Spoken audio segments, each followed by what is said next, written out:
저희 어울림교회를 시작한 후에 제가 신년에 대해서 설교한 횟수를 이렇게 체크해 봤어요. 그랬더니 저희 교회가 뭐 한 5년 됐겠죠. 5년 이렇게 꽉 차면 5년 정도 된 것 같은데 8번 했더라고요. 신년에 대해서 언급을 설명을 한 거예요. 그리고 오늘 본문이 희년에 대한 본문인 거예요. 9번째 설교를 해야 되는 거죠. 희년에 대해서만 벌써. 그러면서 희년에 대해서 한 8번 한 이런 설교를 보면서 웬만한 게 몇십 년의 설교는 되겠다 이런 생각을 했어요. 여러분들도 어떨지 모르겠지만 저는 개인적으로 저를 제외하고 희년의 설교를 하신 분의 설교를 들어본 적이 별로 없던 것 같아요. 교회 안에서 신년에 대한 이야기가 별로 존재하지 않습니다. 그러면서 부담이 되는 거예요. 뭐가 부담이 되냐면 9번째 얘기하는데 또 뭘 얘기할 수 있을까? 뭐 이런 부담이 있는 거예요. 듣는 성도들도 지겨울 수 있다. 뭐 이런 생각이 드는 거죠. 근데 갑자기 반성이 됐습니다. 우리가 하나님의 사랑, 하나님의 은혜를 얘기하는 건 수십 번 얘기하고 수십 번 듣는데, 그리고 저도 하나님의 사랑과 은혜를 얘기함에 있어서 부담스럽지 않은데 신년에 대해서 얘기하는 걸 부담스러워하는 겁니다. 그러면서 반성하게 되는 거예요. 한국교회가 신년에 대해서 얘기하는 것을 부담스러워하는 건 우리가 그만큼 신년에 대해서 얘기하지 않았기 때문이겠다. 한국교회가 혹은 제가 신년에 대해서 얘기하는 것이 무거운 것은 이것을 실행하는 것을 너무 두려워하는 것은 아닌가. 삶에서 실천하는 것이 너무나도 어려워서 얘기하는 거 아니지 않을까. 그러면서 그냥 부끄럽고 약간은 어려웠습니다.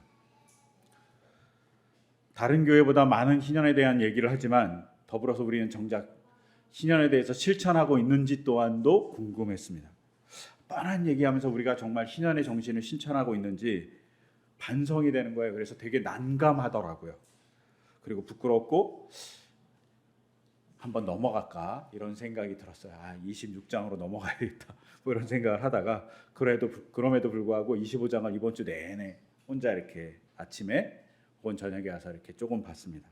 그러다가 오늘 읽었던 본문인 레위기 25장 23절이 저에게 다가왔습니다. 그리고 그 전까지는 좀 다르게 이 본문이 저에게 다가왔습니다.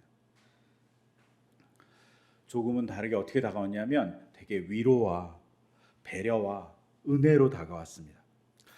이 은혜로 다가온 레위기 25장 23절을 다시 한번 읽어보면 이렇습니다. 땅을 아주 팔지 못한다. 땅은 나의 것이다. 너희는 다만 나그네이며 나에게 와서 사는 임시 거주자일 뿐이다. 23절의 말씀은 우리가 다 하나님 겁니다. 이런 고백의 당연한 말씀 같아요. 근데 이렇게 좀 약간 삐딱하게 생각하면 이런 느낌이 들지 않습니까? 하나님 되게 욕심도 많으시네. 다 자기 거라고 그러시네. 절대 자기 것을 인간과 나누지 않으셔갖고 뭐라 그러냐면 너희는 임시 거주자다. 그냥 거주자도 아니고 임시 거주자 이렇게 얘기하는 겁니다. 하나님 너무 죄송하지만 째째하신 거 아닌가? 뭐 이런 생각이 들었습니다.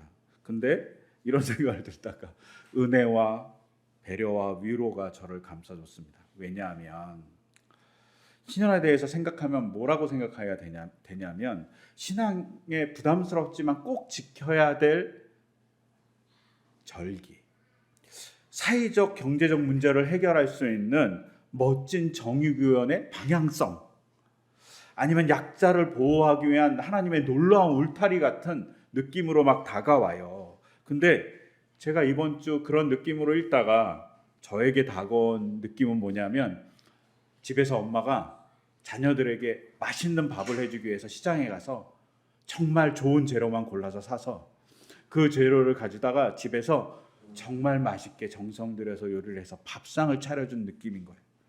이 본문이 저에게는 하나님의 건강한 밥상같이 느껴지는 겁니다. 더불어서 아빠가 아이에게 조금 더 아이가 편하게 살게 하기 위해서 울타리를 만들고 또 그곳에서 안전하게 살기 위해서 안전할 수 있는 많은 것들을 구비해서 주는 것 같은 느낌.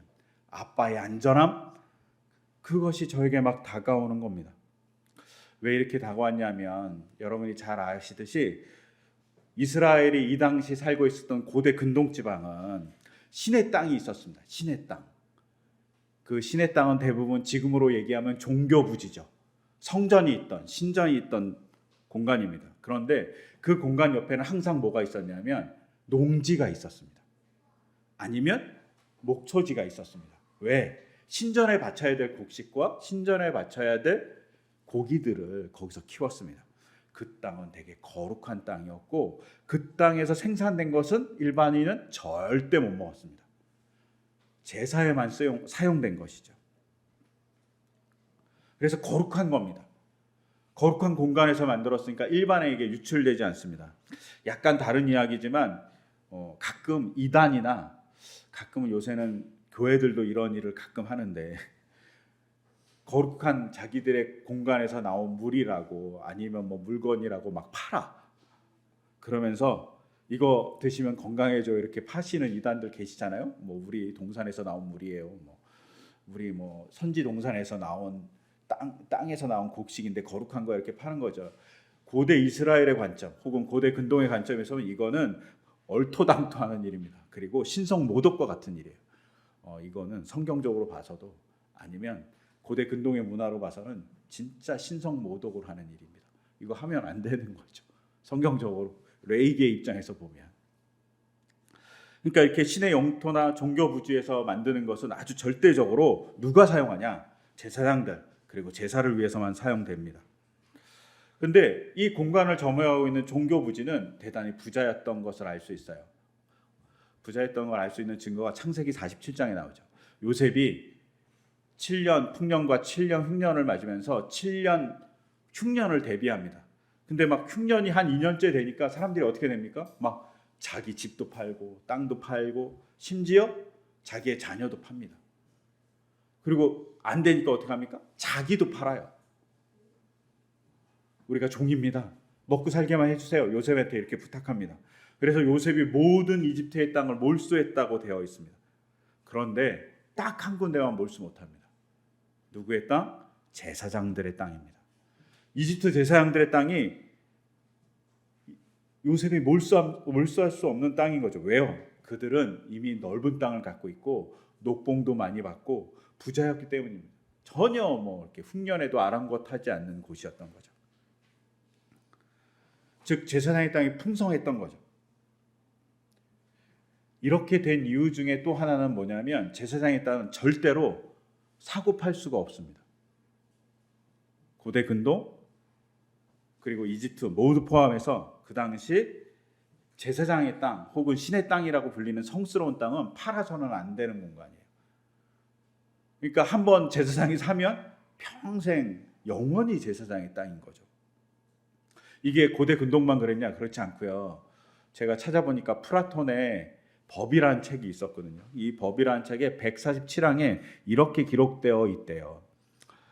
우리의 법은 시민들에게 어떠한 땅도 거래할 수 있는 권리를 부여하였지만 신성한 땅은 예외입니다. 신성한 땅은 신에게 바쳐진 땅이며 그 땅을 거래하는 것은 신에 대한 불경입니다. 또한 신성한 땅의 거래는 도시의 평화와 번영에 위협이 될 수 있습니다. 따라서 우리는 시민들에게 신성한 땅을 거래하는 것을 금지합니다. 누가 얘기했다고요? 플라톤이 얘기했습니다. 이제 고대 세계에서는 신성한 땅을 파는 것은 나쁜 일인 거예요. 심지어 자기 나라를 위협하는 일이라고 생각했던 것이죠. 그런데 우리가 오늘 읽었던 레위기 25장 23절은 이스라엘 사람들이 거주하게 되는 그 땅, 가나안 땅이 다 하나님 땅이라고 얘기하고 있습니다. 하나님 욕심도 많죠. 그리고 이스라엘 사람들에게 뭐라고 얘기하냐면 너희는 그냥 임시 거주자에 지나지 않아 라고 얘기합니다. 이거를 이스라엘 입장에서 한번 생각해 보세요. 출애굽을 하고 있어요. 정말 어렵게 이집트에서 탈출했습니다. 죽을 위기를 모면해서 홍해를 건너갔어요. 그리고 정말 갈증나는 광야와 곡식이 없는 광야를 자녀를 데리고 통과했습니다. 그리고 이스라엘 땅에 들어가서 전쟁도 불사했어요. 그리고 그 땅을 얻게 되었어요. 그런데 그 땅이 자기 땅이 아니랍니다. 완전 김 빠지는 말씀 아닙니까? 우리가 이렇게 얘기하잖아요. 출애굽 가나안 땅으로 가는 행진이라고. 근데 가나안 땅에 가서 정작 그들이 얻는 것은 땅의 소유권이 아니라 땅의 경작권에 지나지 않았습니다. 땅을 소유할 수 없어요. 우리나라가 해방이 됐잖아요. 1945년에. 그리고 토지 개혁을 했습니다. 토지 개혁을 했는데 북쪽에서는 경작권만 줬어요. 남쪽에서는 소유권을 줬어요. 땅에 대해서. 이렇게 토지 분배를 잘 했거든요. 왜냐하면 안 하면 큰일 날 것 같으니까 해방한 다음에 북한에서도 토지 분배를 하고 남한에서도 동일하게 토지 분배를 했어요. 그리고 김일성이 뭐라고 생각했냐면 우리가 이렇게 토지 분배를 잘했으니까 남한에 내려가서 우리가 토지 분배를 잘했으니까 너네들 우리 편이 돼 라고 얘기했어요. 근데 남한 사람들이 북한의 편을 들지 않습니다. 왠지 아십니까? 북한은 경작권만 줬기 때문이에요. 경작할 수 있는 권한만 주고 남한은 뭘 줬다고? 소유권을 줬어요. 그러니까 남한 사람들이 훨씬 더 자기의 소유라고 인정하니까 더 애착이 갖는 거예요. 그러니까 북한 사람들을 편들어주지 않았던 거예요. 6.25 전쟁의 하나의 어떤 이야기 중에 그런 이야기가 존재해요. 근데 성경에서 하나님이 이스라엘 사람을 탈출시켜놓고 가나안 땅에 정착시켜놓고 너희 땅에 이 땅은 너희 소유야 이렇게 얘기한 게 아니라 너희는 그냥 임시 거주자에 지나지 않아. 경작권만 있어 라고 얘기하신 겁니다. 근데 이게 왜 은혜가 될까요? 저한테 이게 너무나도 큰 은혜로 다가왔습니다. 왜냐하면 고대 사회에서 신의 땅에서 생산된 곡식은 제물로만 그리고 제사장의 양식으로만 쓰여요.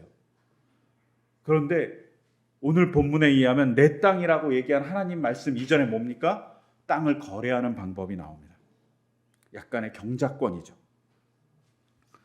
이 땅은 너희에게 경작권을 줬어. 여기서 생산된 것은 너희가 먹을 수 있고 너희가 사용할 수 있어 이렇게 얘기하는 겁니다. 이게 왜 큰 이야기일까요? 이게 엄청난 이야기, 왜 이게 엄청난 이야기일까요? 이 엄청난 이야기를 알 수 있는 건 창세기 2장입니다.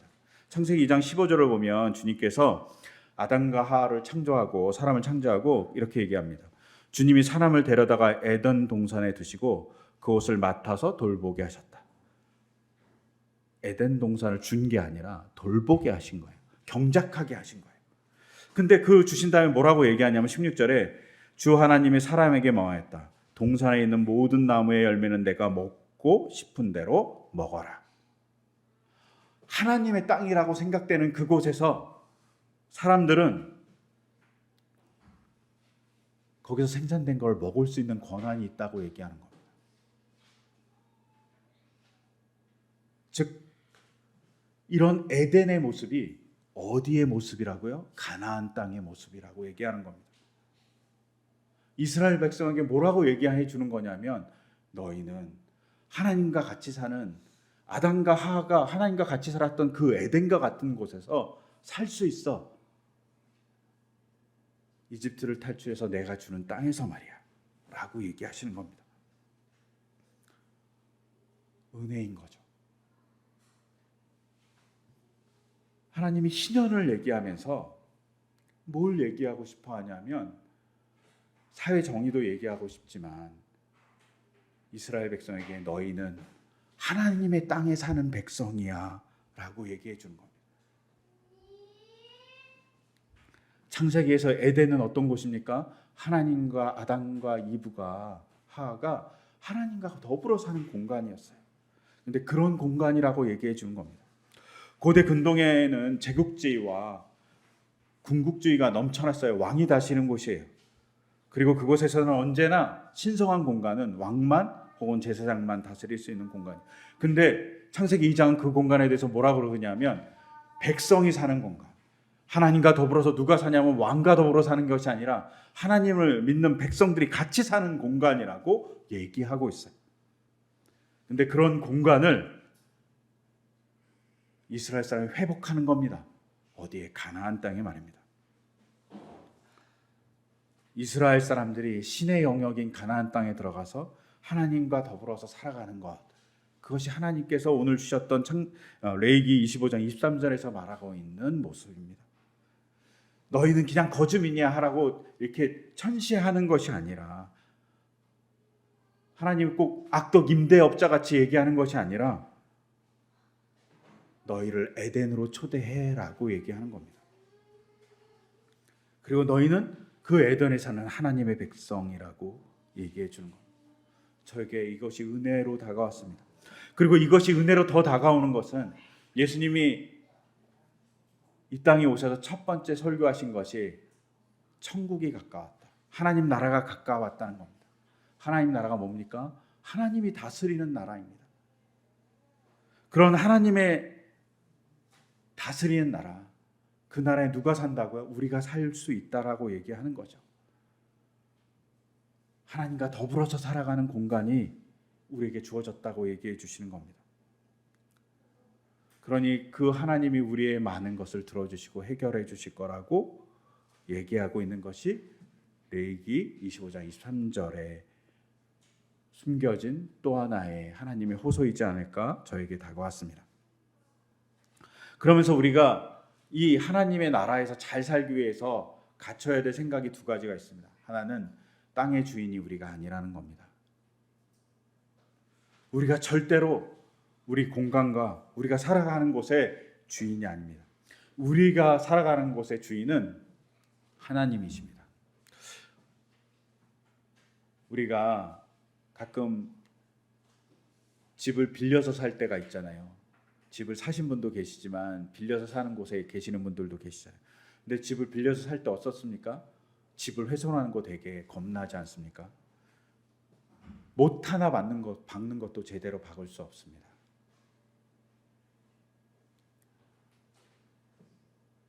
그러니 이 공간이 하나님의 땅이면 하나님이 원하시는 대로 살아가야지 우리가 제대로 살아가는 것일 수 있습니다.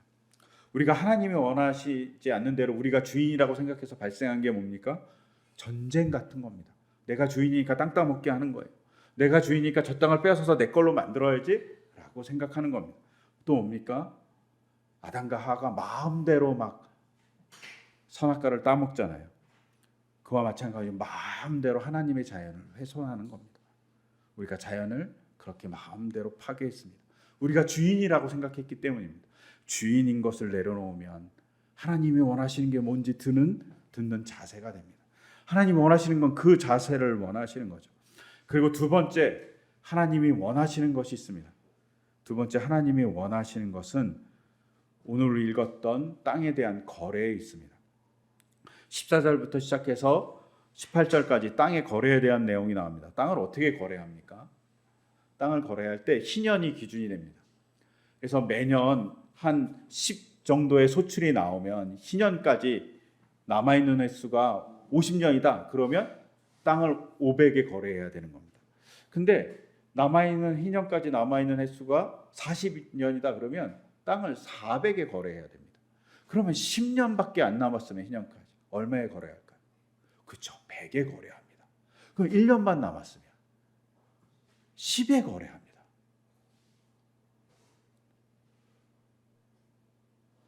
땅의 값어치로 거래하는 것이 아니라 땅이 낼 수 있는 소출량으로 거래하는 겁니다. 근데 이렇게 거래하여야 한다고 얘기하면서 하나님이 뭐라고 얘기를 했냐면 14절에 이렇게 기억합니다. 너희가 저마다 제 이웃에게 무엇을 팔거나 또는 무엇에게 무엇을 살 때에는 부당하게 이익을 남겨서는 안 된다. 부당하게 거래하면 안 된다고 얘기합니다. 또 17절에 뭐라 그럽니까? 너희는 서로 이웃에게 부당하게 이익을 남기려고 해서는 안 된다. 너희는 하나님 두려운 줄 알아야 한다. 나는 주 너희 하나님이다. 부당한 거래를 하면 안 된다고 얘기하는 겁니다. 부당한 이익을 챙기면 안 된다라고 얘기하고 있습니다. 이때 이 부당한 거래라는 이 부당한 이익이란 이 말이 히브리어로 야나입니다. 이 야나의 첫 번째 뜻이 뭐냐 하면 폭력을 행사하다는 뜻이에요. 폭력을 행사해서 무엇을 취하다. 그리고 두 번째 뜻이 억압하다라는 의미입니다. 즉 부당한 이익을 취한다는 건 뭐냐면 자기의 힘을 가지고 남의 것을 빼앗는다 이런 것이죠.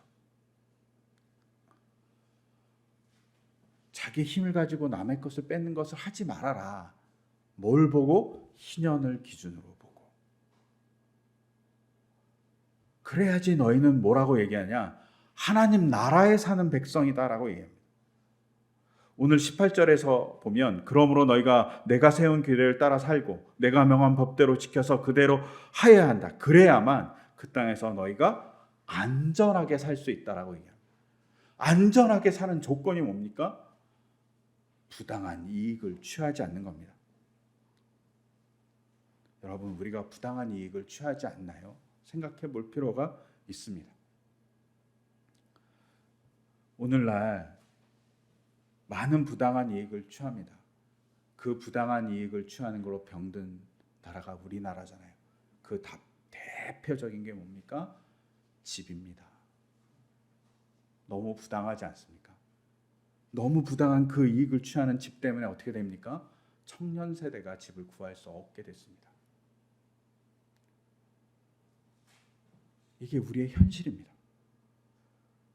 청년 세대가 집을 구할 수 없으니까 청년 세대가 뭐라고 얘기합니까? 이 땅이 헬 조선이라고 얘기하잖아요. 지옥이 되어버렸잖아요. 우리가 만약에 부당한 이익을 구하지 않았으면 안전하게 살았을 겁니다. 전에도 이야기했지만 가끔 뉴스나 신문 보도에 누가 막 집을 잘 투자해서 막 엄청난 이익을 취했다는 보도가 나오면서 투자의 규제 이렇게 나옵니다. 근데 그 기자는 부끄러워해야 되지 않을까요? 그렇게 된 사건이 너무나도 부끄러운 우리의 현실 아닐까요? 그러면 안 되는데,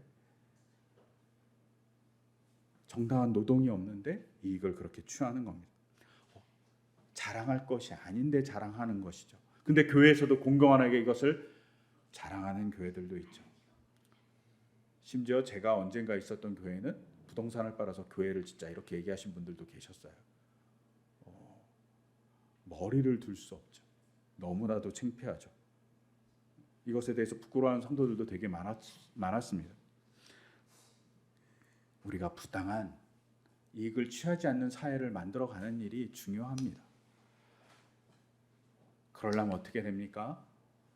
노동한 사람들에게 정당한 대가를 지불해 줘야 됩니다. 정당한 대가를 지불하지 않으니까 부당한 이익을 취하려고 하는 겁니다. 그 부당한 이익 말고 부당한 이익만큼 나온 것을 노동자에게 제대로 지불해 줬으면 헬 조선이 되지 않습니다. 헬 조선이란 말도 저는 개인적으로 싫어하지만 그런 나라가 되지 않습니다. 우리가 부당한 이익을 취했기 때문입니다. 최근 들어서 가상화폐가 막 난리가 아닙니다. 정치인도 뭐 가상화폐하고 막 난리가 아니지 않습니까? 정치인의 아들도 막 가상화폐 임원이고 막 그러지 않습니까? 근데 한번 생각해 보세요. 그들이 노동을 했습니까? 노동을 한 건 그래픽 카드죠. 그들은 투자만 했죠. 부당한 수익을 얻는 겁니다. 이 부당한 수익을 얻는 것을 부끄러워할 줄 안다고 얘기하는 게 사실은 교회가 할 일입니다.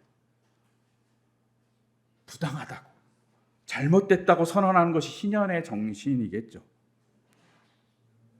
당신들이 하는 것이 잘못입니다라고 얘기하는 것이 교회가 선언해야 될 일입니다.